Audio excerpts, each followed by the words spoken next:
Hey, what's up guys? EKA Broking here, your GrabCar operator driver. At ang pag-usapan natin sa video ito ay magbigay ako sa inyo ng kaunting idea kung bakit nga ba mas matumal na ang booking sa GrabCar ngayon. Lalo itong pagpasok ng year 2025 ay kakaibang mga nagiging experience nitong ating mga kabiyahero. Kaya isa-isahin natin ang pwedeng dahilan. At disclaimer po, ito ay base lamang sa aking obserbasyon at mahaba-habang karanasan. At same time, hindi ito paninira sa ating mga kapwa ka-TNBS o kakompetensya. Kumbaga ito ay magbibigay update or magbibigay awareness sa ating mga kabiyahero nagbabalak pa lamang pasukin ang mundo ng TNBS or ang pagiging GrabCar driver. Kaya kung ikaw ay baguhan na napadpadpad sa aking YouTube channel, pakisupport sa pamamagitan ng pag-like, share, subscribe at pakihit na rin yung notification bell.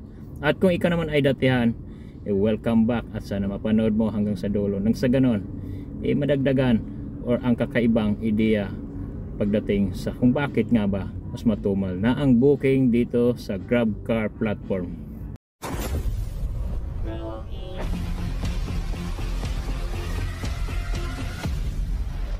At ang unang pwedeng dahilan kung bakit mas matumal na ang booking dito sa 4 wheels ay ang pagka-extend ng motor taxi operation. Dahil sabi-sabi umano, ang motor taxi ay hindi pa talaga totally legal na merong hawak na prangkisa.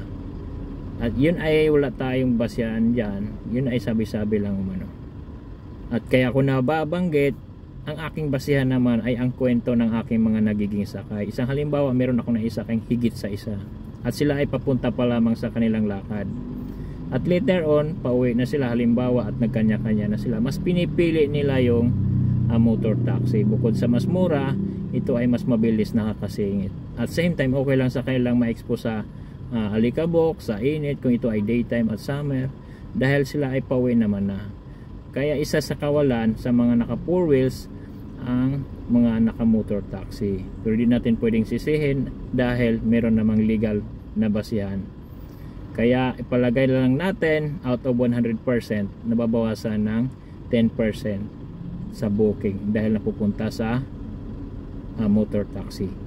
At ang pangalawang pwedeng naging dahilan ay ang pagkaroon ng panibagong kakompetensya nitong GrabCar platform. Kumbaga, merong panibagong TNC or Transportation Network Company na nakapag-operate as TNBS 4 wheels. At ito ay tinatangkilik ng iilang pasahero, lalo yung mga nakakaalam na malaking kawalan.